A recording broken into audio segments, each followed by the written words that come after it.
Bismillahirrahmanirrahim. Assalamualaikum warahmatullahi wabarakatuh. Alhamdulillahi rabbil alamin. Alhamdulillah alladhi bi ni'matihi tatimmu salihat. Ashhadu an la ilaha illallah wahdahu la syarika lah. Wa ashhadu anna Muhammadan abduhu wa rasuluh. Sallallahu alaihi wa ala alihi wa sahbihi ajma'in. Wa man tabi'ahum bi ihsanin ila yaumiddin, amma ba'du. Ikhwatal iman, kaum muslimin dan muslimat, para pemirsa dan juga para pendengar di mana saja antum berada. Semoga Allah Subhanahu wa taala senantiasa melimpahkan rahmat dan karunia-Nya kepada kita semua dan menjaga kita dalam setiap kondisi dan keadaan. Tentunya juga kita memohon semoga kita senantiasa istiqamah di atas tauhid dan sunnah, dan semoga Allah Subhanahu wa taala mewafatkan kita di atas husnul khatimah. Allahumma amin. Para pemirsa rahimakumullah, alhamdulillah, puji dan syukur kita haturkan kehadirat Allah tabaraka wa taala yang kembali mempertemukan kita secara langsung dalam kajian rutin kita membahas akidah ahli sunnati wal jamaah tentang asma wa sifat.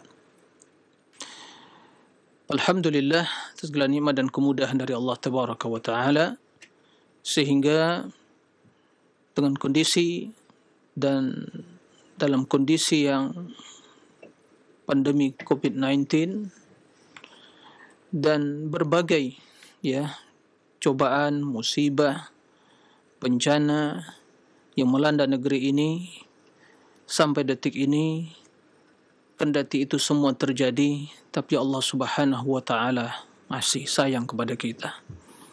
Bukti kasih sayang tersebut dan rahmat Allah tersebut bahwa sampai saat ini iman dan cinta kepada Allah dan juga cinta kepada Rasulullah SAW dan kecintaan kita kepada ilmu agama masih terpatri dalam hati kita. Dunia negeri cobaan dan ujian, dan itu pasti terjadi, dan semua akan mengalami dan menghadapi hal itu. Yang menentukan kebaikan dan kemuliaan adalah bagaimana sikap kita menghadapi hal itu. Berbagai sebab, berbagai kondisi dan keadaan yang menyebabkan kematian. Tapi sesungguhnya kematian itu satu. Kita yakin cepat atau lambat. Persiapkan diri untuk menghadap Allah dengan tauhid, dengan sunnah, dengan ilmu agama. Karena itu yang akan kita bawa menuju Allah Subhanahu wa taala. Alhamdulillah ala kulli hal.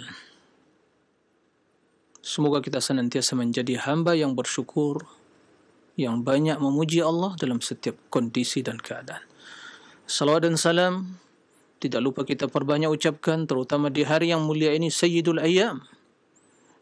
Mari kita memperbanyak salawat dan salam kita kepada Rasul sallallahu alaihi wasallam, sebagaimana perintah Allah Subhanahu wa taala, ya ayyuhalladzina amanu sallu alaihi wa sallimu taslima. Allahumma salli ala Muhammadin wa ala ali Muhammad.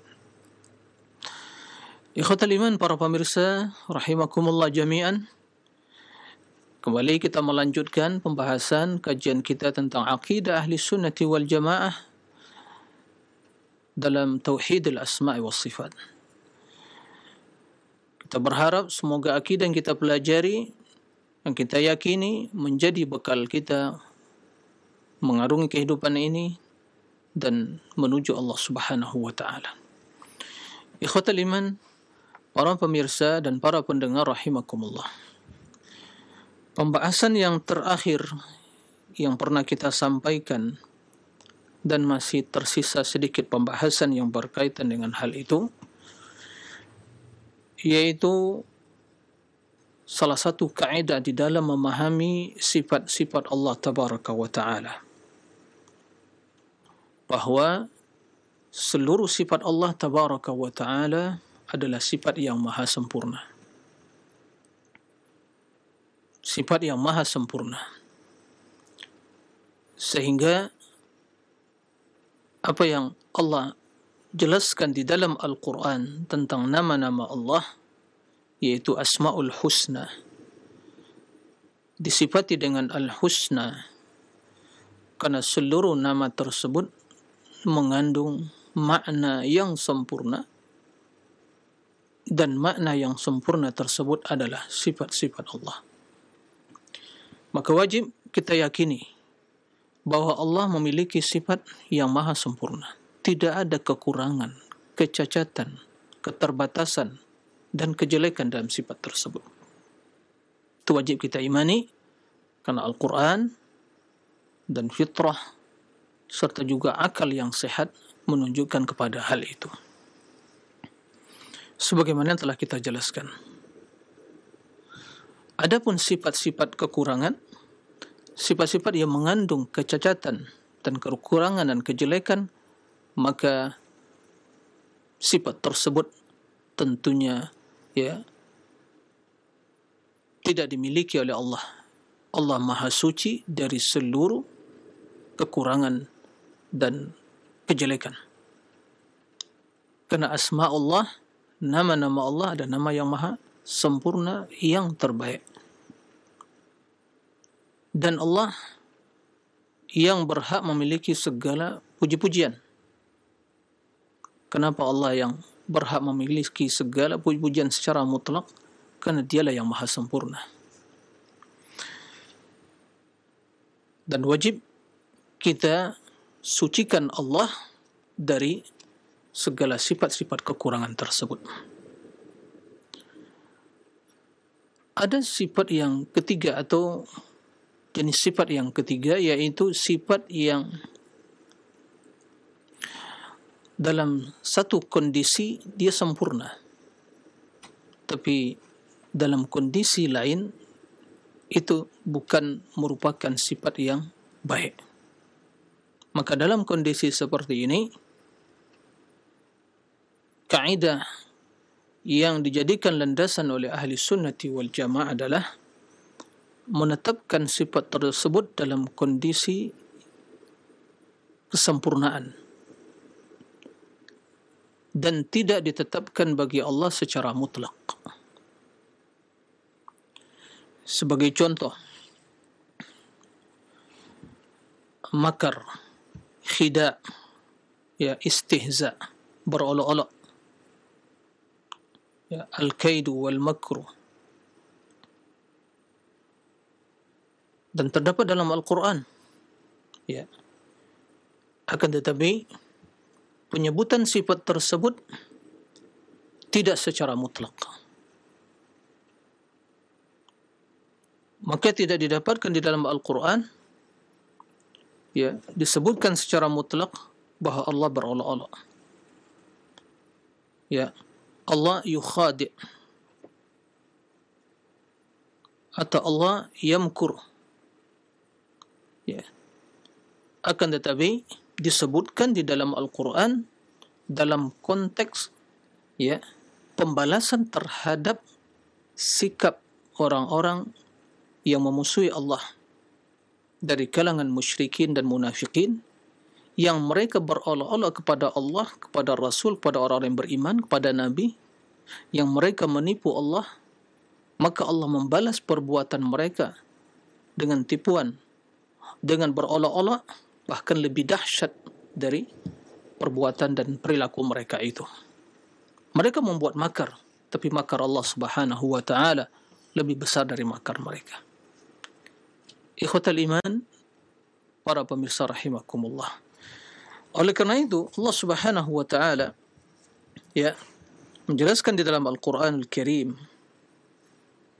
seperti dalam surah Al-Anfal, qala subhanah, wa yamkuruna wa yamkurullah wallahu khairul makirin. Mereka membuat makar. Musuh-musuh Allah membuat makar. Dan Allah juga membuat makar. Mereka melakukan propaganda, berbagai makar dan tipu daya untuk menghancurkan Islam, propaganda. Tapi Allah memiliki makar. lebih dahsyat dari makar mereka. Maka di sini konteksnya adalah balasan terhadap perbuatan mereka. Tidak secara mutlak, tidak terdapat dalam Al-Quran Allah yamkuru, Allah berbuat makar, tidak.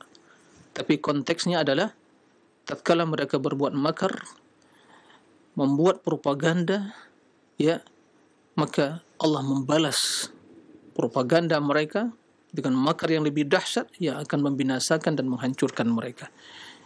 Dalam konteks seperti ini, itu menunjukkan kepada kita kesempurnaan Allah dan keperkasaan dan keagungan Allah Tabaraka wa Ta'ala. Dan ini adalah makna yang mulia. Wallahu khairul makirin, dan Allah sebaik-baik membuat makar. Begitu juga firman Allah Subhanahu wa Ta'ala, innal munafiqina yukhadi'una Allah wa huwa khadi'un. Orang-orang munafikin itu yukhadi'un Allah, menipu Allah, dan Allah menipu mereka. Apa maksud yukhadi'uhum? Itu Allah Subhanahu wa Ta'ala mereka menipu Allah, menipu orang-orang beriman, maka Allah membalas tipuan tersebut dengan tipuan yang lebih dahsyat, sehingga membinasakan mereka, mencelakakan mereka, menjerumuskan mereka dalam kebinasaan. Ya, menunjukkan kepada kita bahwa Allah Maha Kuasa untuk membalas hal itu semua dengan perbuatan yang sama, dengan jenis yang sama, dan lebih dahsyat dari itu. Maka Allah sebutkan, innal munafiqina yukhadi'un Allah. Mereka berpura-pura, ya, menampilkan hal yang baik di hadapan para sahabat, di hadapan Rasulullah, mengucapkan asyhadu an la ilaha illallah asyhadu anna Muhammadar Rasulullah, tapi hati mereka, ya, menanam atau penuh dengan kebencian pada Islam, menipu Allah, dan Allah tidak akan mungkin dia bisa ditipu. Tipuan mereka, tipu daya mereka tersebut akan membahayakan mereka dan kembali kepada diri mereka sendiri. Sehingga kata Allah Subhanahu wa Ta'ala, wa huwa khadi'uhum, Allah juga membuat tipu daya bagi mereka. Tatkala mereka juga berolok-olok dengan Allah, dengan orang beriman, dengan Rasul, maka Allah membalas sikap mereka tersebut dengan juga berolok-olok kepada mereka. Yang konsekuensinya adalah, yang maknanya adalah Allah membinasakan mereka, menghinakan mereka, memberikan kepada mereka, ya, azab, ya, sebagai balasan terhadap sikap berolok-olok mereka tersebut. Qala subhanahu, qalu inna ma'akum. Jadi kalau mereka berkumpul bersama rekan-rekan mereka dengan sahabat-sahabat mereka mengatakan inna ma'akum, kami bersama kalian. Adapun sama Muhammad dan yang kami hanya berolok-olok saja. Innama nahnu mustahzi'un, kami hanya berolok-olok, ya, kepada Muhammad dan sahabatnya. Allahu yastahzi'u bihim, Allah juga berolok-olok terhadap mereka, sehingga Allah binasakan mereka. Nah, bila kita perhatikan konteks ayat-ayat yang disebutkan tadi, maka kita bisa menyimpulkan konteksnya bukan secara mutlak, bukan penyebutan, ya, secara mutlak, akan tetapi dalam konteks pembalasan terhadap sikap, perilaku, dan perbuatan orang-orang yang memusuhi Allah, memusuhi Rasul, dan membenci orang-orang beriman. Maka dalam konteks seperti inilah kemuliaan, keagungan, keperkasaan, karena Allah mampu membalas dengan sejenis amalan dan perbuatan mereka dan lebih dari itu. Ya, ikhwatal iman, para pemirsa rahimakumullah. Nah, ini diantara ya, pembagian sifat yang perlu diperhatikan, sehingga tatkala kita membaca Al-Quran, kita memahami apa maksudnya. Nah, ikhwatal iman, para pemirsa rahimakumullah, itu ya sebagai pembahasan untuk ya mereview yang sebelumnya. Kita ingin ya melanjutkan pembahasan yang baru dalam memahami sifat-sifat Allah Subhanahu wa Ta'ala. Taib ikhwatal iman, para pemirsa rahimakumullah. Pembahasan kita pada kesempatan kali ini adalah masih berkaitan dengan kaidah di dalam memahami sifat-sifat Allah Tabaraka wa Ta'ala. Kaidahnya adalah babus sifat awsa' min babil asma'. Bab tentang sifat ya lebih luas dari bab nama-nama Allah. Apa maksudnya? InsyaAllah akan kita jelaskan. Sebelumnya kita memahami ya bahwa Allah memiliki nama dan Allah memiliki sifat. Ya. Allah memiliki nama dan Allah memiliki sifat. Jadi ada bab tentang sifat, bab tentang nama-nama Allah, pembahasan tentang sifat-sifat Allah, pembahasan tentang nama-nama Allah. Jika ada yang bertanya, kedua pembahasan tersebut, apakah sama cangkupannya, kandungannya, atau sisi pendalilannya, atau salah satu lebih luas?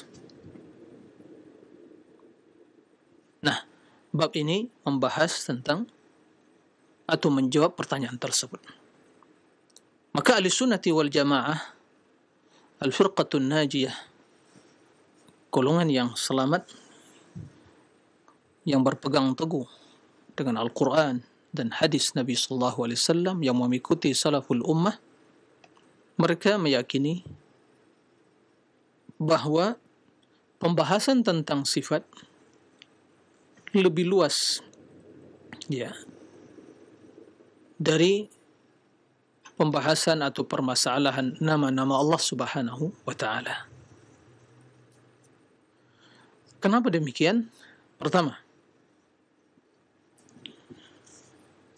karena setiap nama, alasannya, karena setiap nama, yaitu nama-nama dari Asmaul Husna, walillahil Asmaul Husna, wad'uuhu biha, Allah memiliki Asmaul Husna, serulah Allah dengan nama-nama tersebut. Maka setiap nama dari Asmaul Husna tersebut itu mengandung sifat, menunjukkan kepada sifat. Dan ini kita telah jelaskan sebelumnya ya tentang pembahasan Asmaul Husna. Mudah-mudahan para pemirsa pendengar ya masih ingat pembahasan tersebut.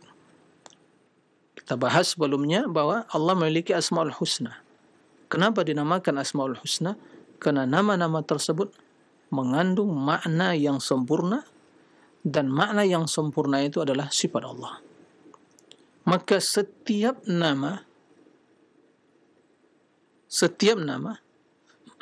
menunjukkan, mengandung sifat. Baik.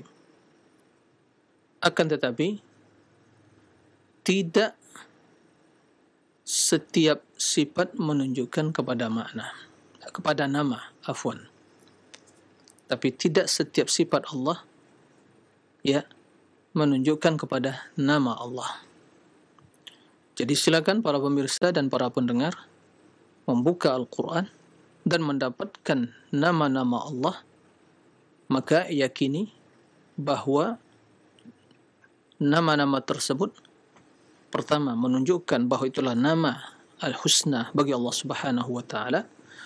Yang kedua, nama tersebut mengandung makna yang sempurna, itulah sifat Allah. Dan juga nama tersebut mengandung hukum yang berkaitan dengan nama-nama tersebut, sebagaimana yang telah kita jelaskan, sebelumnya. Taib.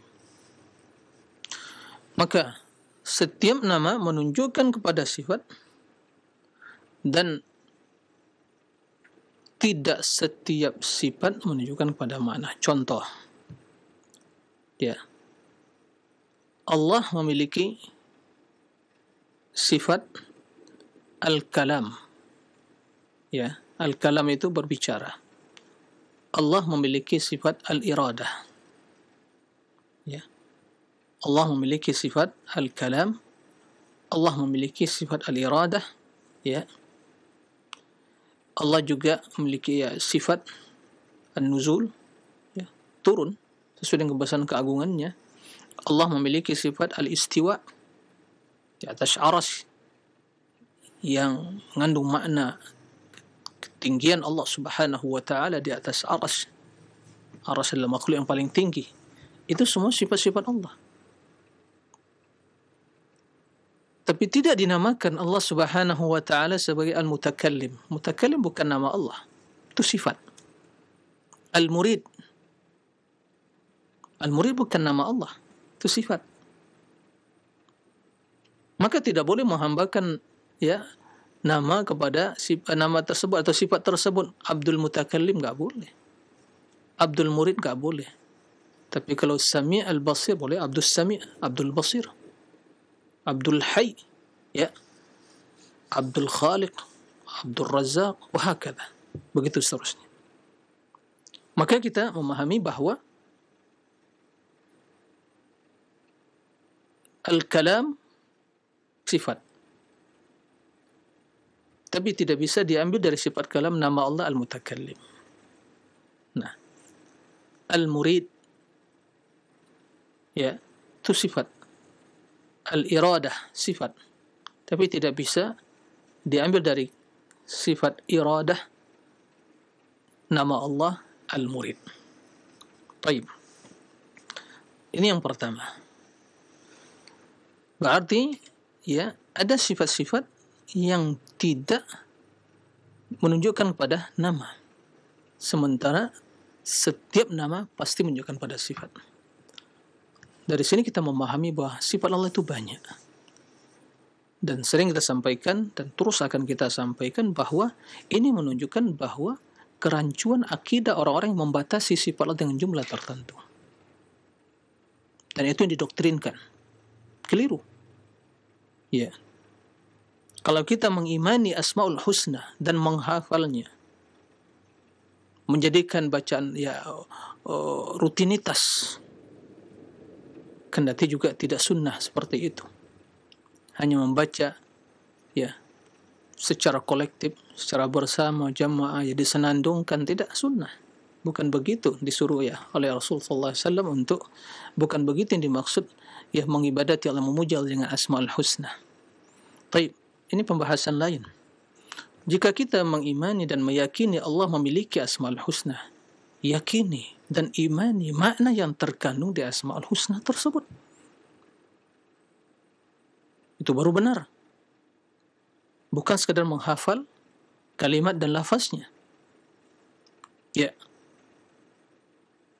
Nah, jika kita mengenal 99 nama, berarti di setiap nama tersebut ada sifat.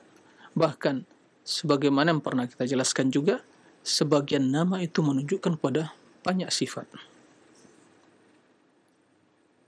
Ikhwatal iman wa rahimakumullah. Baik. Yang kedua, kenapa pembahasan tentang sifat itu lebih luas?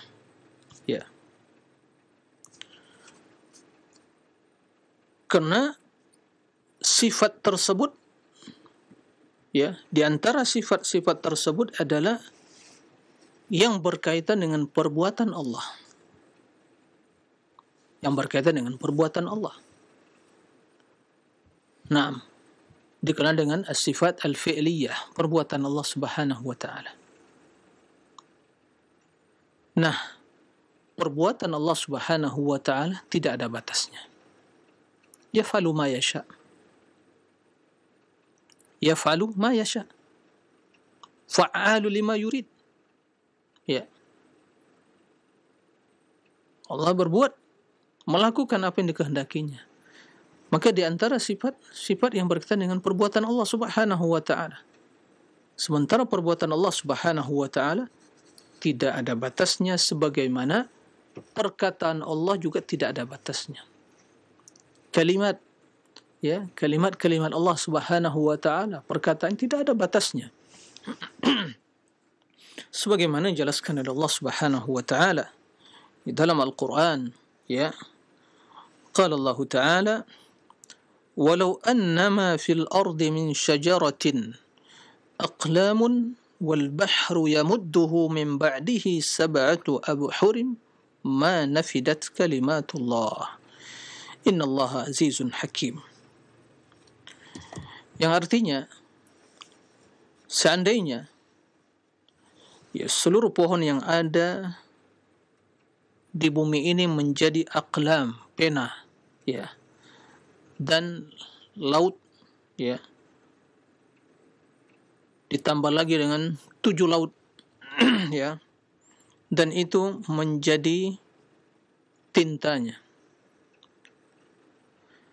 maka ma nafidat kalimatullah, tidak akan pernah ya habis kalimat-kalimat Allah. Jadi kalau digunakan semua pohon yang ada di permukaan bumi ini, kemudian ya tintanya adalah laut ditambah lagi dengan 7 laut, ya, lautan. Subhanallah. Maka jika itu digunakan untuk menulis kalimat-kalimat Allah, tidak akan pernah habis kalimat-kalimat Allah, dan Allah Maha Perkasa dan Maha Bijaksana. Nah, ini menunjukkan kepada kita akan keagungan kebesaran Allah Subhanahu wa taala. Nah, jika perkataan Allah tidak ada batasnya, seperti itu juga bahwa perbuatan-perbuatan Allah tidak ada batasnya.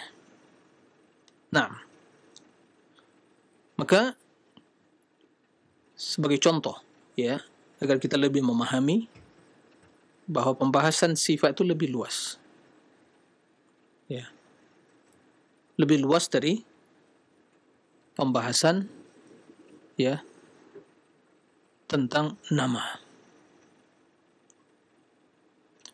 Karena nama landasannya hanya satu, yaitu nas, teks yang ada dalam Al-Quran atau hadis, enggak bisa direkayasa.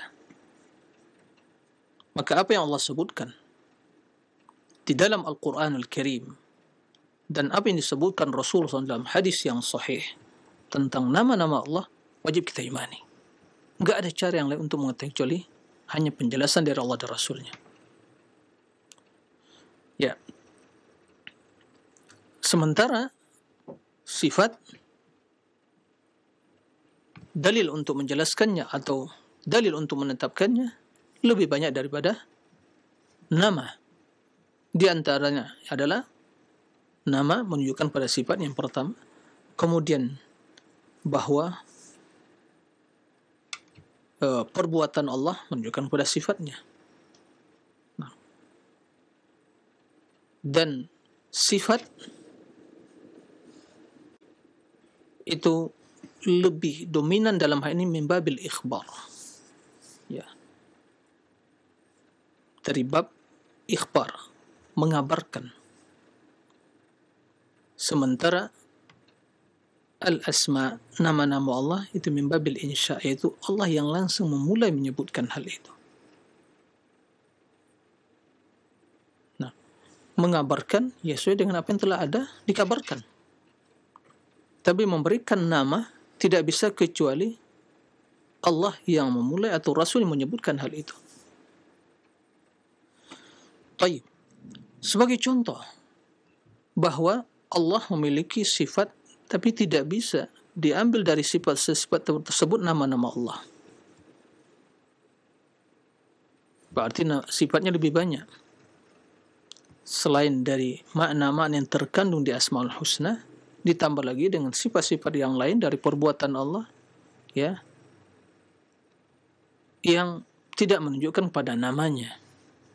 Sebagai contoh,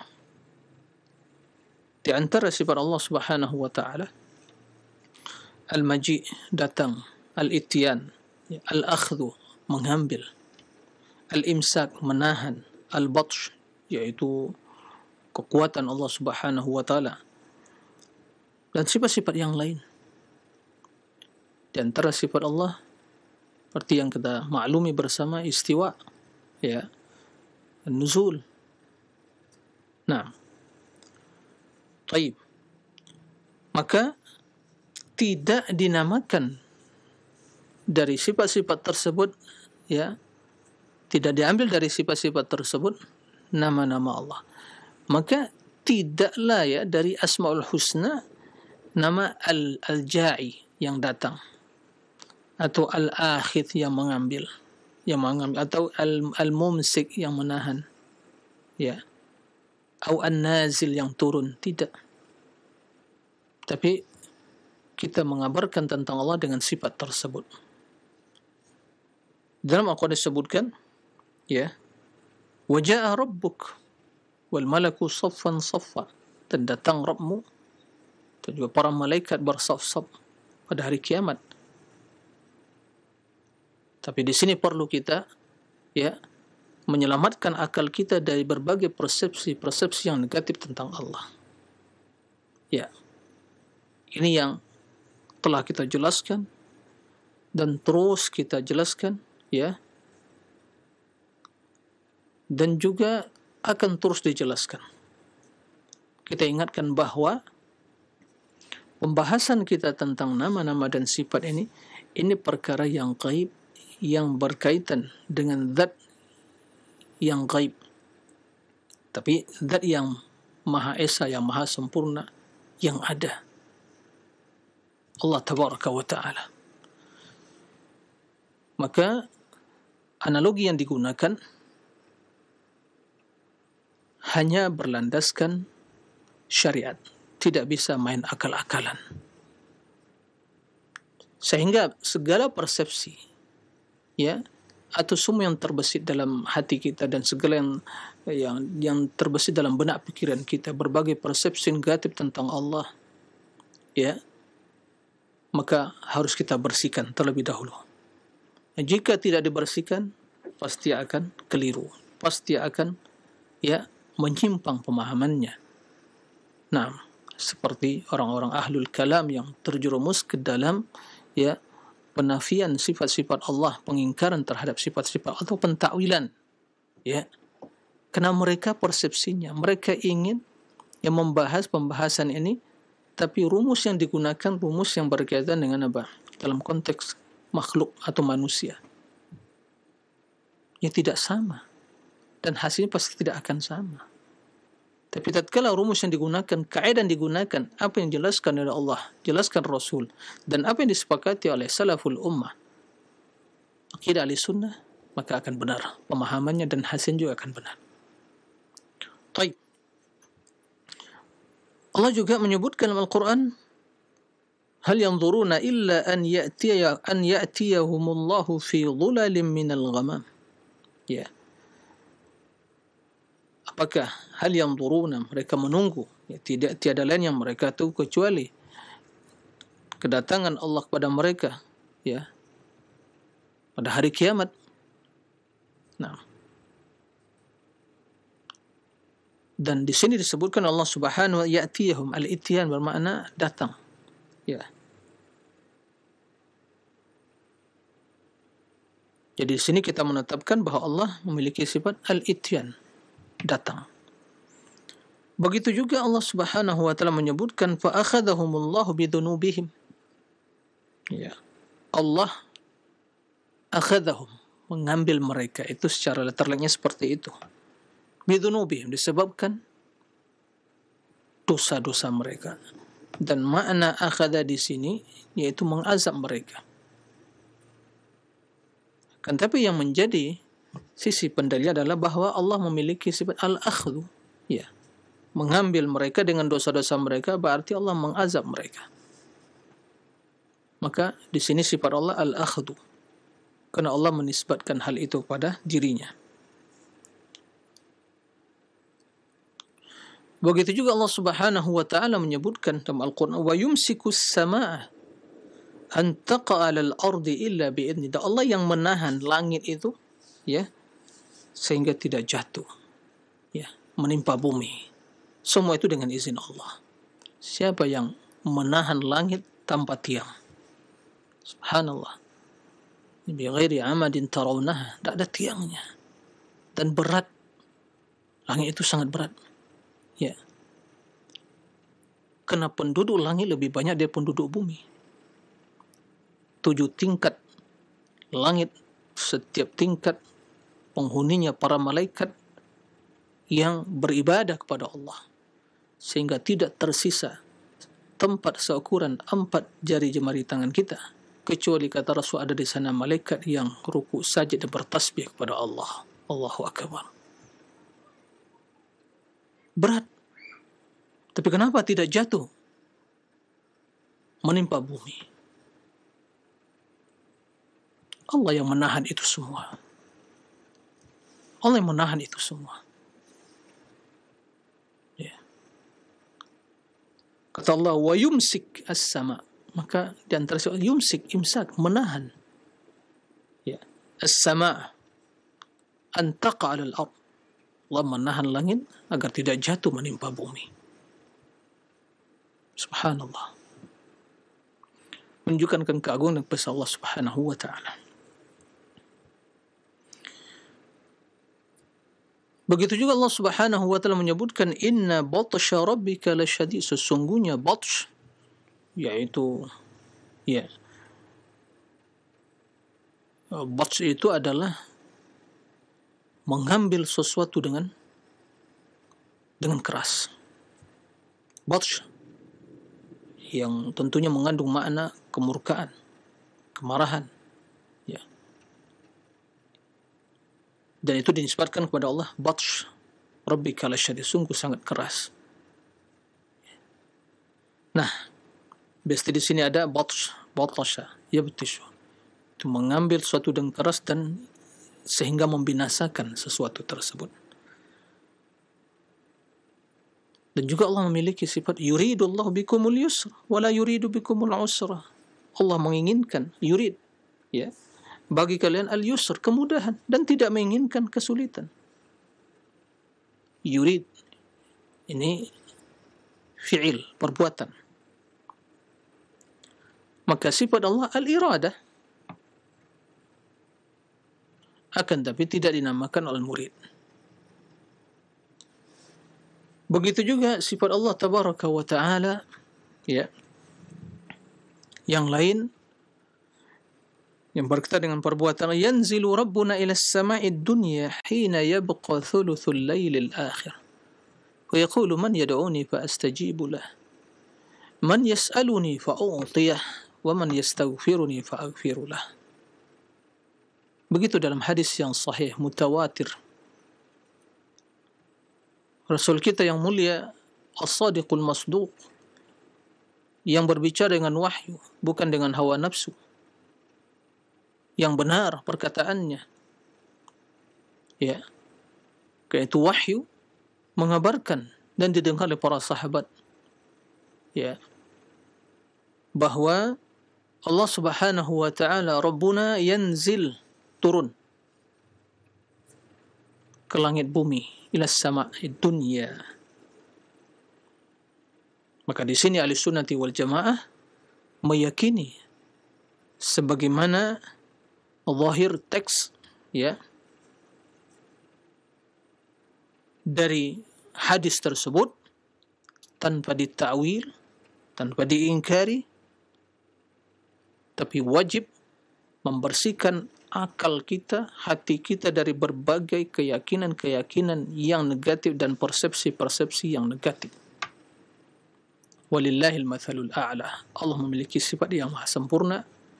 Laisa kamitslihi syai', tidak ada yang serupa dengan Allah, suatu pun yang serupa dengan Allah. Jadi Allah memiliki sifat tapi tidak serupa dengan satu pun dari sifat makhluk.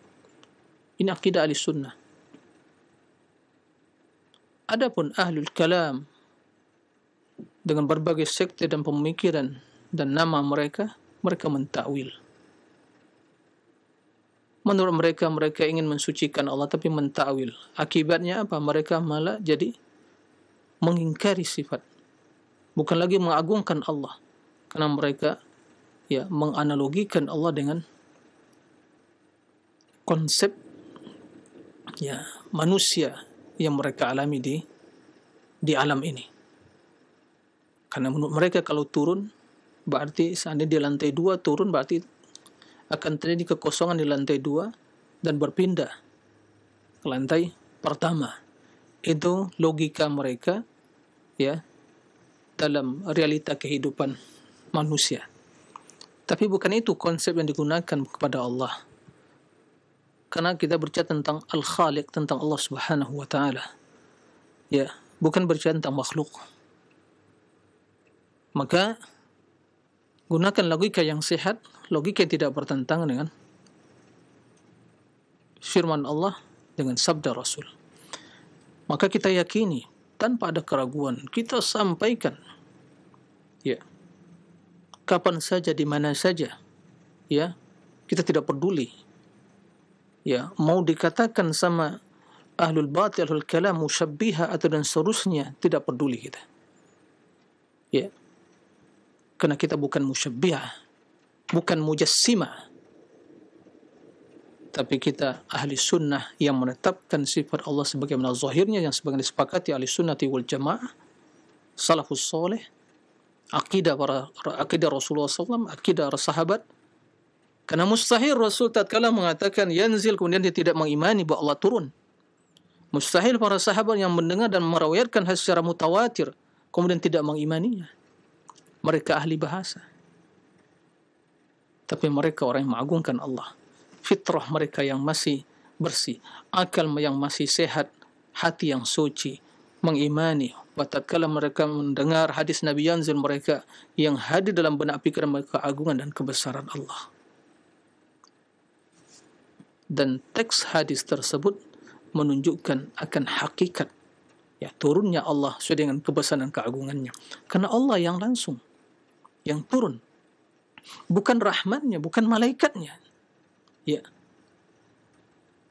Dalam hadis sebutkan yanzilu rabbuna ila as-sama'id dunya hina yabqa thuluthul lailil akhir, ya, di sepertiga malam terakhir, wa yaqul, dan Allah yang langsung berbicara, ya, menyuruh hambanya, menawarkan 3 masalah, 3 hal yang mulia. Apa kata Allah? Man yad'uni fa'astajibu lah. Siapa yang berdoa kepadaku, niscaya akan aku kabulkan. Man yas'aluni fa'utiya. Siapa yang memohon, meminta, akan aku beri, kata Allah Subhanahu wa taala. Man yastaghfiruni fa'aghfirullah. Siapa yang memohon keampunan, niscaya akan aku ampuni. Orang beriman, makanya orang beriman wa mustaghfirina bil ashar, mereka beristighfar di waktu-waktu sahur. Naam. Ikhwatal iman rahimakum. Maka kita tetapkan sifat Allah nuzul sebagai akidah ahli sunnah, tapi tidak dinamakan Allah an-nazil yang maha turun, al-mustawi yang maha beristiwa, ya, al-ja'i yang maha datang begitu, al-akhir yang maha mengambil, awil mumsik yang maha menahan, tidak dinamakan, al-murid yang maha berkehendak, tidak dinamakan. Tapi sifat Allah al-iradah yang berkehendak, sifat Allah Subhanahu wa taala al-ja' datang, sifat Allah Subhanahu wa taala al-yumsik menahan, al-akhdh mengambil, dan seterusnya. Naam. Ikhwatal iman para besar rahimakumullah.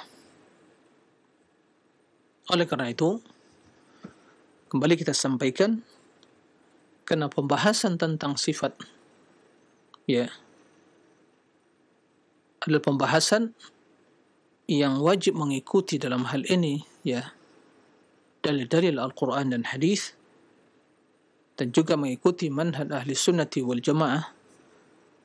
Maka kewajiban kita tatkala mendapatkan di dalam Al-Quran, di dalam hadis tentang sifat-sifat Allah Tabaraka wa Ta'ala, kita wajib mengimani, meyakini kebenarannya, ya, dan tidak menyelewengkan hal itu, ya, tidak menyelewengkan hal itu, sebagaimana ya perilaku dan sikap orang-orang ahlul kalam, ya, dari kalangan ya sekte-sekte yang mentakwil atau yang mengingkari sifat-sifat Allah Tabaraka wa Ta'ala. Taib, para rahimakumullah, itulah pembahasan yang bisa disampaikan pada kesempatan kali ini yang berkaitan dengan kaidah, salah satu dari kaidah Ahlussunnah dalam memahami sifat-sifat Allah, bahwa pembahasan tentang sifat Allah lebih luas dari pembahasan tentang nama-nama Allah Subhanahu wa Ta'ala. Demikian, mudah-mudahan bermanfaat. Wassallallahu wasallam nabiyana Muhammad wa alihi wa sahbihi wasallim. Alhamdulillahirabbil alamin. Taib Ustaz, barakallahu fikum, jazakallahu khairan. Terima kasih atas keluangan waktu yang Ustaz berikan kepada kami untuk dapat menyimak bimbingan dan pelajaran yang bermanfaat yang telah disampaikan oleh Ustaz. Semoga yang singkat ini dapat menambahkan ilmu kita. Kita memohon taufik kepada Allah untuk dimudahkan dalam mengamalkannya di kehidupan kita sehari-hari. Selanjutnya, bagi kaum muslimin dan muslimat yang ingin bertanya seputar pembahasan ini, silahkan kami buka sesi tanya jawab. Telepon yang pertama silakan. Halo. Atau melalui pesan singkat di 081 6543. Telepon yang pertama silakan. Halo. Halo. Halo, Assalamualaikum. Waalaikumsalam warahmatullahi wabarakatuh. Bapak, mohon maaf, sebelum Bapak melanjutkan pertanyaan, dikecilkan terlebih dahulu volume televisinya supaya tidak ada feedback suara Bapak kembali ke studio kami. Silakan Pak, pertanyaan dilanjut. Ya. Iya, Pak Ustadz. Iya, Pak Ustadz. Begini, Pak Ustadz.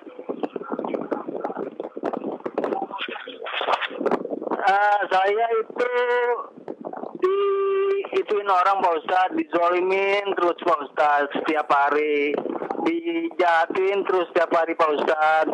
Dengan digituin sama para orang jahat, Pak Ustadz. Jadi dizalimin terus setiap hari, Pak Ustadz. Sehingga saya itu dikasih bayangan oleh Allah dengan sungai-sungai yang bersih. Bukan mimpi, Pak Ustadz, tapi bayangan-bayangan, Pak Ustadz.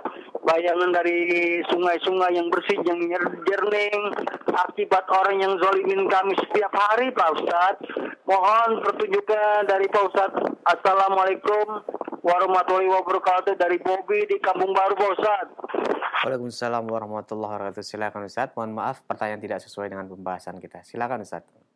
Nah, ya, terima kasih kepada Pak Bobby ya. Barakallahu fiik. Pertama ya, kita berdoa kepada Allah semoga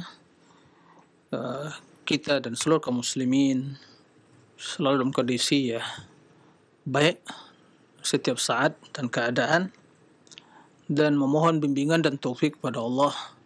Semoga kita selalu dijaga dari berbagai makar, propaganda atau kezaliman orang yang ingin berbuat kezaliman. Allahumma amin. Bapak Bobby, barakallahu fiik ya.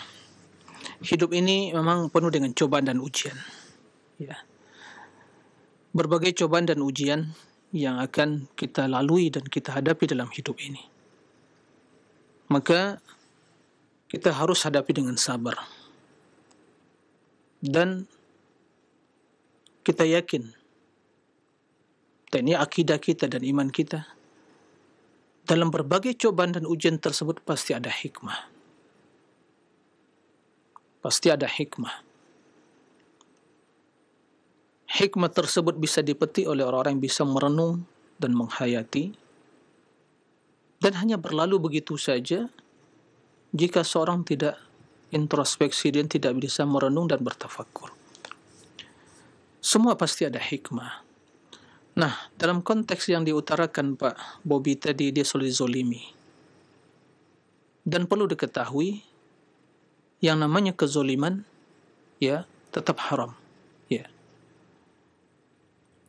Dan dalam hal yang seperti itu, pertama yang harus kita lakukan, ya, kita ya berserah diri kepada Allah, bergantung kepada Allah, bertawakal kepada Allah, bahwa apapun yang ingin dilakukan oleh manusia untuk menzalimi kita, menyakiti kita, menganiaya kita dan seterusnya, ya, yang ingin mencelakakan kita, maka ketahuilah semua hal itu tidak akan bisa mereka lakukan kecuali dengan izin Allah.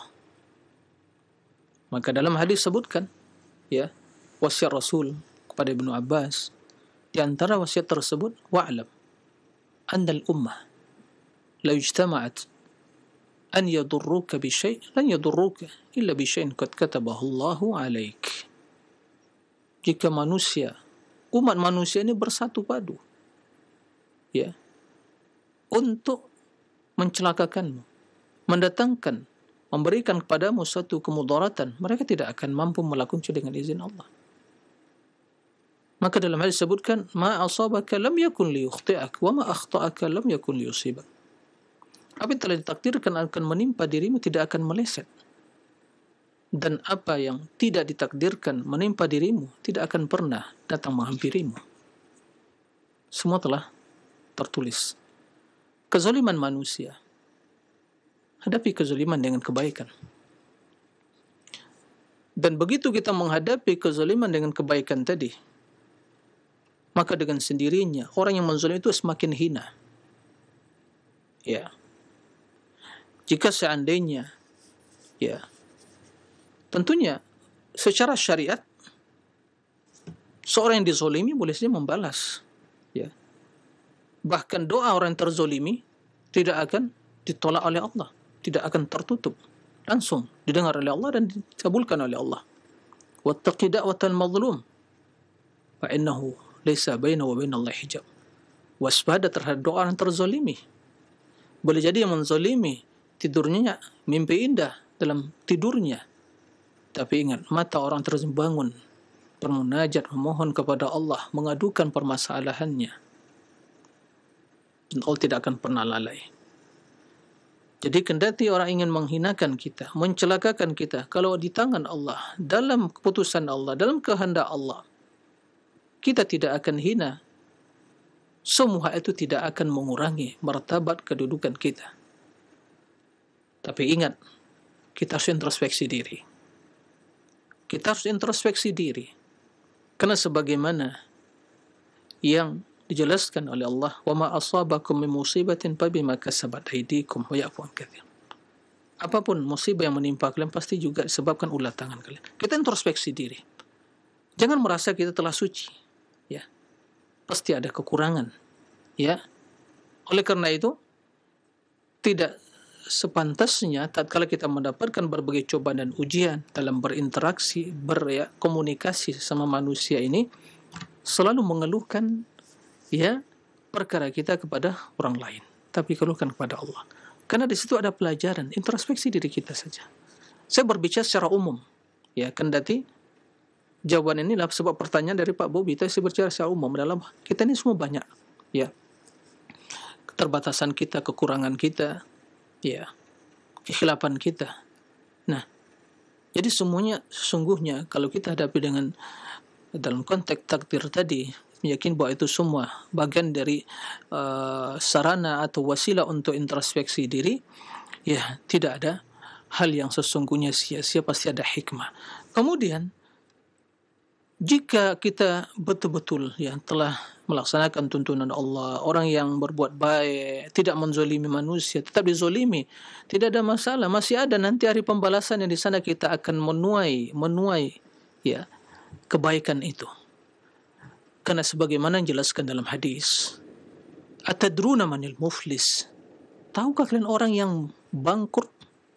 Para sahabat, ya, pemahaman mereka yang bangkrut itu orang yang bisnis di dunia, ya, merugi, yang tidak punya dinar, tidak punya dirham, tidak punya duit, kekayaan. Itulah yang bangkrut. Kata Rasul tidak. Al-muflis min ummati man ya'ti yawmal qiyamah.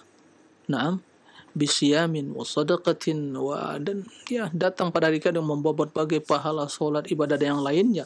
Wa qad zalama hadha wa syatama hadha wa akhadha hadha mal hadha wa daraba hadha ila akhirih. Naam, wa yu'ta min hasanatihim. Ya. Maka mereka yang datang membawa pahala solat, zakat, puasa dan yang lainnya, tapi telah menzolimi ini, mengambil harta ini dan seterusnya, ya, memukul ini dan seterusnya, telah menzolimi, maka diambil kebaikannya diberikan kepada orang yang terzolimi. Jadi orang yang terzolimi di dunia, kalau memang betul dia itu terzolimi, ya, maka sesungguhnya itu adalah dia menabung untuk rekening akhirat, nanti pahalanya akan diambil. Pahala orang yang menzolimi akan dipindahkan kepada yang terzolimi. Tidak ada lagi di sana untuk saling memaafkan, karena sudah habis. Memaafkan ya di dunia. Maka hati-hati, iyyakum wal-zulm. Inna dzulma dzulumatun yaumil qiyamah. Kezaliman itu adalah kegelapan pada hari kiamat. Inni haramtu dhulma, kata Allah. Dalam hadis kursi, inni haramtu ya ibadi, inni haramtu dhulma ala nafsi wa ja'altuhu bainakum muharraman fala tadhalamu. Wahai hambaku, aku telah mengharamkan kezaliman atas diriku. Wa ma rabbuka bidhallamin lil 'abid. Rabbmu tidak pernah menzalimi hambanya. Wa ja'altu bainakum muharrama, dan aku jadikan kezaliman itu haram di antara kalian, maka jangan saling menzalimi. Nah, oleh karena itu, ya, sabar itulah cobaan dalam hidup ini, Pak Bobi. Kemudian tidak perlu membalas kezaliman dengan kezaliman, ya. Kalaupun ya memaafkan itu lebih baik. Kemudian jika tetap mereka berbuat kezaliman, melakukan berbagai kezaliman dalam bentuk perkataan, perbuatan dan yang lainnya, ya, ambil hikmahnya, mungkin introspeksi diri. Kemudian yakin kita tidak akan mampu manusia untuk mendatangkan satupun kejelekan, kerusakan, kemudaratan bagi seorang kecuali dengan izin Allah Tabaraka wa Ta'ala. Kemudian ya berharap pada Allah semoga itu menjadi ya tambahan kebaikan di akhirat kelak, ya, sehingga pahala orang yang menzalimi akan ditransfer langsung kepada rekening kebaikan kita di akhirat kelak. Nah, demikian Allahu a'lam. Taib, Ustaz, barakallahu fikum, jazakallahu khairan. Terima kasih atas nasihat serta jawaban yang bermanfaat, khususnya untuk penanya dan kita semuanya yang di kesempatan pagi hari ini menyimak dan mengikuti bimbingan dan pelajaran dari Ustaz. Selanjutnya kami bacakan dari pesan singkat dari Bapak Nana di Pondok Gede. Beliau bertanya, Ustaz, disebutkan bahwa sifat Allah lebih banyak dari nama-nama Allah. Padahal jumlah nama Allah hanya Allah yang mengetahuinya. Apakah juga banyaknya sifatnya hanya Allah yang mengetahui pula? Mohon penjelasannya Ustaz. Syukron. Nah. Ya, terima kasih kepada Pak Nana di Pondok Gede. Barakallahu fiik atas pertanyaannya. Semoga Allah memberkahi antum sekeluarga dan juga seluruh para pemirsa dan pendengar di mana saja berada. Allahumma amin. Nah, sebagaimana kita maklumi bahwa nama Allah itu banyak, tidak terbatas. Tapi nama yang Allah sebutkan atau yang terdapat dalam hadis keutamaannya, barang siapa yang mengetahui, mengamalkan dan melaksanakan, mengimani maknanya dan melaksanakan tuntutannya, dia akan masuk surga, itu 99. Sebagaimana dalam hadis yang sahih. Taib. Tapi Allah memiliki nama-nama yang lain yang tidak kecuali Allah Subhanahu wa Ta'ala. Kita berbicara konteks nama yang tertera dalam Al-Quran dan hadis.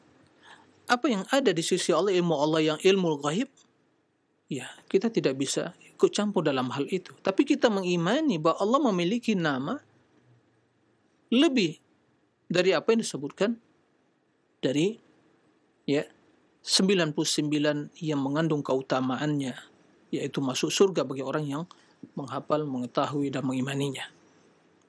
Nah, dalam hadis sebutkan, "Au bi kulli ismin walak sammaita bihi nafsak, au anzaltahu fi kitabik, au 'allamtahu ahadan min khalqi, au ista'tharta bi fi 'ilmi al-ghaib indak." Atau nama-nama yang hanya Engkau ya Allah yang satu-satunya yang mengetahui hal itu dalam ilmu ghaib Engkau ya Allah Subhanahu wa Ta'ala.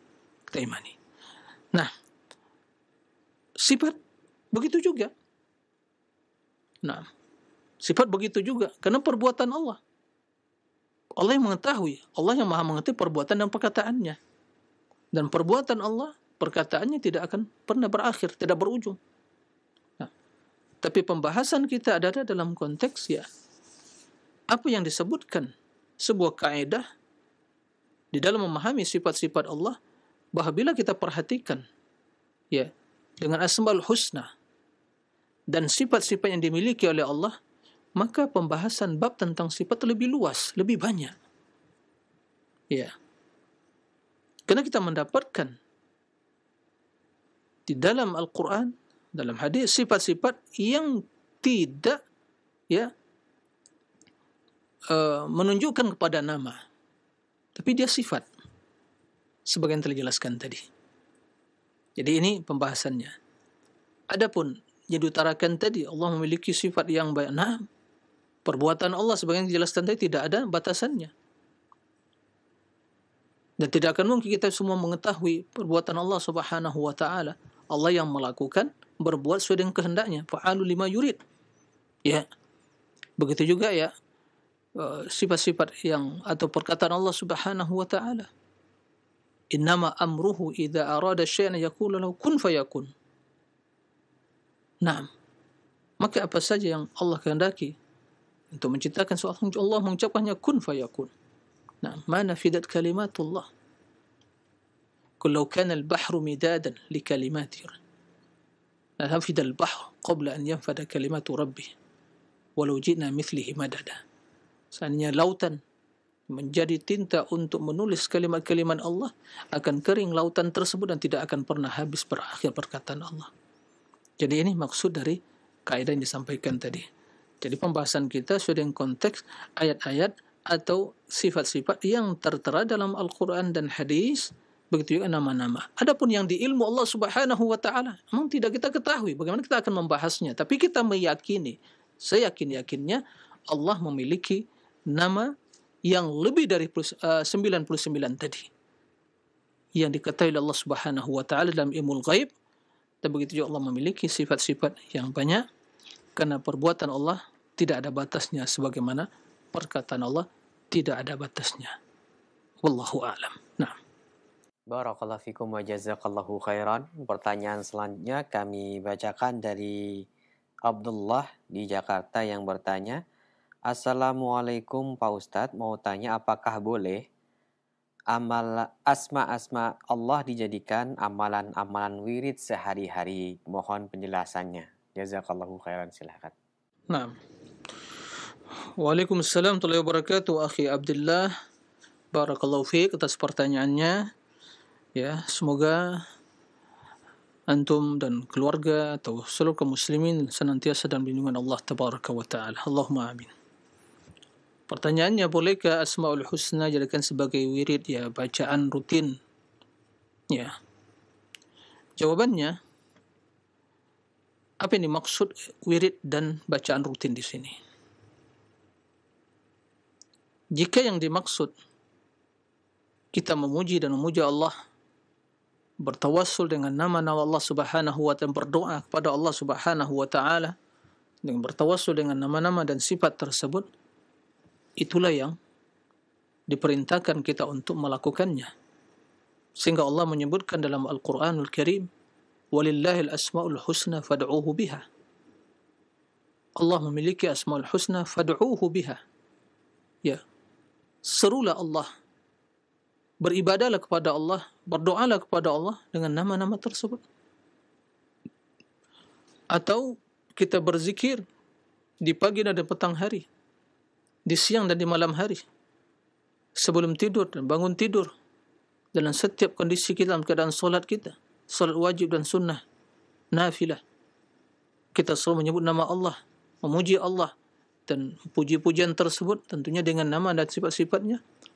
Maka jika itu yang dimaksud, ya itulah tuntunan Rasulullah.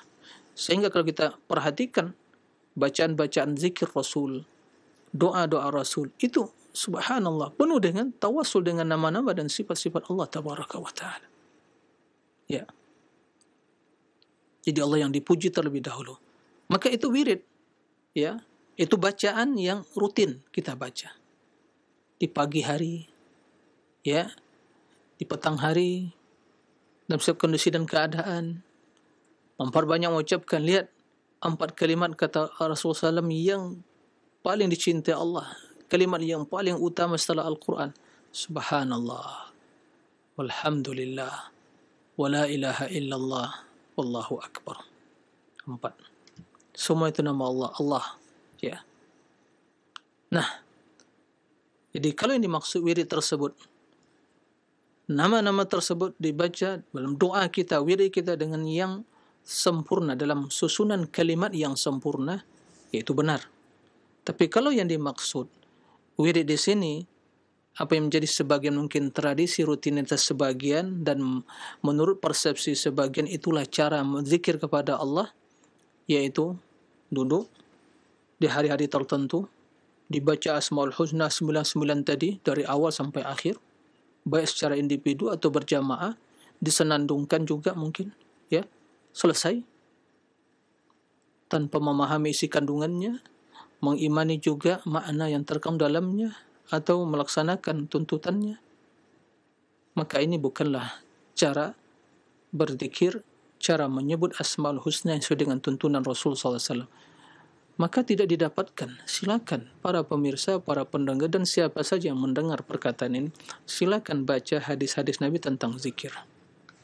Wirid-wirid Nabi di pagi hari, di sore hari, di di malam, siang hari, sebelum tidur, bangun tidur, dalam setiap kondisi dan keadaan Rasul memuji Allah Subhanahu wa taala. Dalam setiap kondisi dan keadaan, silakan. Pernahkah mendapatkan satu teks hadis yang menjelaskan Rasul itu hanya menunjukkan ya Allah, Allah, Allah, Hayyun, ya Latif, Latif, Latif, itu ya, Sami', Sami', Sami' begitu. Atau dibaca Al-awwal wal-akhir al-zahir al-batin, disandungkan. Pernahkah? Enggak pernah. Ya jangan nambah-nambah. Maka cara-cara seperti itu bukanlah zikir yang disyariatkan. Bukanlah zikir yang disyariatkan. Ya. Untuk berzikir, wirid, contoh Rasul sallallahu alaihi wasallam. Naam. Demikian, wallahu a'lam. Baik, Ustaz, barakallahu fikum. Terima kasih atas nasihat dan jawaban yang bermanfaat yang telah disampaikan. Kembali kami akan beralih ke penelpon. Untuk Anda yang ingin menghubungi kami via telepon, silahkan. Assalamualaikum Ustaz. Waalaikumsalam warahmatullahi wabarakatuh. Dengan siapa? Di mana Bapak? Dengan Abu Alif di Bau-Bau Ustaz. Silahkan Abu Alif. Saya mau tanyakan bagaimana hukumnya Ustaz dengan seseorang yang kita sudah beritahu bahwa yang diamalkannya itu adalah amalan kebid'ahan. Namun dia tetap bertahan dengan apa yang diamalkannya itu Ustaz. Baik, terima kasih ya Pak. Ya, jazakallahu khairan. Assalamualaikum warahmatullahi wabarakatuh. Waalaikumsalam warahmatullahi wabarakatuh. Silakan Ustaz. Baik. Terima kasih kepada Pak Abu Alif di Bau-Bau. Barakallahu fiik. Ya, semoga Allah memberkahi antum dan keluarga serta seluruh kaum muslimin, para pemirsa di mana saja berada. Allahumma amin. Ya, bagaimana sikap kita atau seorang yang telah diingatkan, ya, telah disampaikan tentang perbuatan dia adalah perbuatannya yang menyisi sunnah. Itu dengan istilah ada perbuatan yang bid'ah, tapi dia tetap melakukannya dan tidak menerima apa yang kita sampaikan. Ya, bagaimana sikap kita atau bagaimana orang yang seperti itu?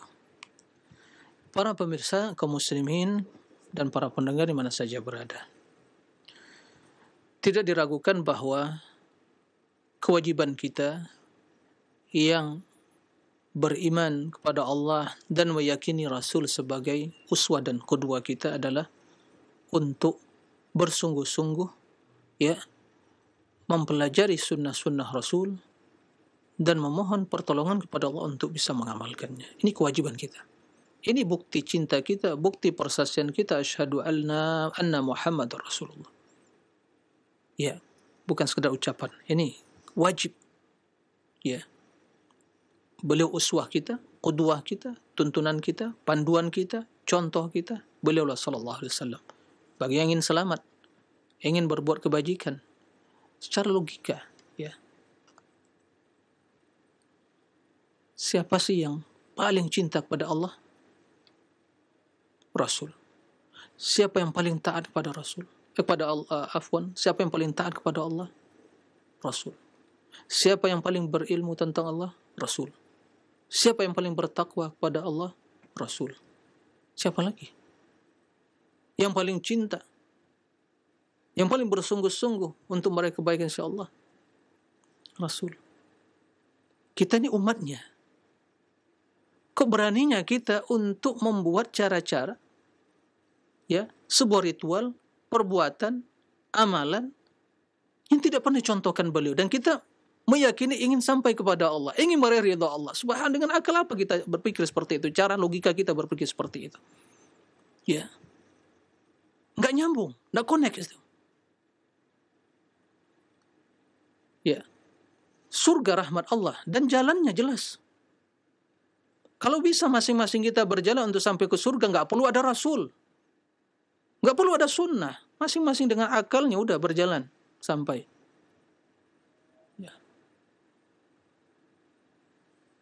Maka disinilah pentingnya kita belajar. Permasalahan yang muncul di masyarakat pertama mungkin kena kejahilan tadi. Kemudian memang didoktrin seperti itu. Amalan-amalan yang sering muncul sebuah tradisi itu doktrin. Bila dikaji dan dibahas tentang dalilnya tidak ditemukan. Maka sikap kita, seorang yang cinta kepada Rasul, begitu datang qala Allah, kita terima, sami'na wa ata'na. Begitu kata Allah, innama kana qaulal mu'minin idza du'u ila Allah wa rasulihi yahkumu bima yaqulu sami'na wa ata'na. Perkataan orang yang beriman bila diajak kepada Allah, pada Rasul, untuk menjadi hakim di antara mereka mengatakan sami'na wa ata'na. Enggak ada perkataan yang lain. Ini yang sikap yang harus kita tumbuhkan, kita pupuk, kita doktrinkan dalam diri kita, pada anak kita, cucu kita, cici-cici kita, terus umat ini. Nah, adapun kita yang telah diberi nikmat oleh Allah seperti sunnah, melihat saudara kita yang sedang melakukan seperti itu, kita sampaikan dengan cara yang baik. Cara yang baik, lemah lembut sampaikan. Tujuan kita, tugas kita hanya menyampaikan. Nah, menyampaikan dengan cara yang baik, yang santun, diajarkan, karena kejahilan dia tidak mengetahui, atau kena didoktrin, maka disampaikan dengan cara yang baik. Kalau dia bisa sedikit memahami dalil, sebutkan dalil, tapi kalau tidak, sampaikan dengan omongan yang baik, pernyataan yang baik, lemah lembut, sampaikan bahwa mari kita amalkan sesuai dengan tuntunan Rasul. Ini dalilnya, ini panduannya. Allah menjelaskan wajib bagi kita menjadikan Rasul sebagai uswah. Rasul mengancam bahawa orang siapa yang beramal tiada tuntunannya akan ditolak oleh Allah. Kasihan seorang beramal capek, habis duit, energi, waktu, tapi enggak ada hasilnya, sia-sia. Mau kita seperti itu, sampaikan. Dia menerima atau tidak itu urusan Allah, serahkan kepada Allah.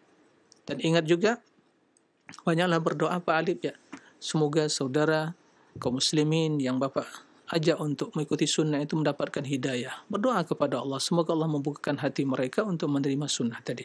Itu sikap kita. Itu sikap kita yang harus kita miliki di dalam menjalani hidup ini dalam rangka mengamalkan sunnah Rasul, dan dalam rangka menyampaikan sunnah-sunnah tersebut kepada saudara kita yang belum mengetahuinya. Nah, semoga Allah memberikan hidayah pada kaum muslimin untuk kembali kepada sunnah Rasul sallallahu alaihi wasallam sehingga mereka menjadi umat yang mulia dan bahagia. Nah, demikian wallahu a'lam. Jazakallahu khairan Ustaz. Terima kasih atas nasihat dan jawaban yang bermanfaat yang telah disampaikan kepada para penanya baik dari telepon maupun pesan singkat. Nampaknya pertanyaan tadi merupakan pertanyaan penutup di pertemuan kita. Mohon maaf karena terbatasnya waktu pertemuan kita ini Ustaz. Sebelum kami akhiri, mohon Ustaz memberikan ikhtitam. Fadhal Ustaz. Nah, para pemirsa ikhwatal iman, para pendengar kaum muslimin di mana saja berada, sebagai khitam majlis kita ini, kembali kami mengingatkan diri pribadi dan seluruh kaum muslimin, mari tetap kita bersemangat untuk menjalani hidup ini dengan panduan Allah, di bawah panji Al-Quran dan Sunnah, terus bekali diri dengan ilmu, dan terus kembali kepada Allah, terutama kita masih menghadapi yang namanya pandemi COVID-19, yaitu virus corona yang tidak kita ketahui kapan akan berakhir dan kembali normal. Yang penting bukan itunya yang menjadi masalah, tapi kitanya apakah telah siap untuk menghadap Allah dalam setiap kondisi dan keadaan. Oleh karena itu, bekali diri dengan akidah yang benar, keimanan yang kuat, amal yang saleh, dan cinta yang tulus kepada Allah dan Rasulnya. Dengan demikian, apapun yang terjadi menjadi sebab kematian seseorang, maka sesungguhnya dalam keadaan kebaikan semuanya. Semoga Allah selalu menjaga kita semua, dan memberikan taufik, hidayah pada kita semua, dan semoga kita senantiasa dalam lindungan Allah Tabaraka wa Ta'ala. Demikian, wallahu a'lam, wa sallallahu wa sallam nabiyina Muhammadin wa alihi wa sahbihi wa sallim, wa akhiru da'wana alhamdulillahi rabbil alamin. Subhanakallahumma bihamdik, asyhadu an la ilaha illa anta astaghfiruka wa atubu ilaih. Wassalamu alaikum warahmatullahi wabarakatuh.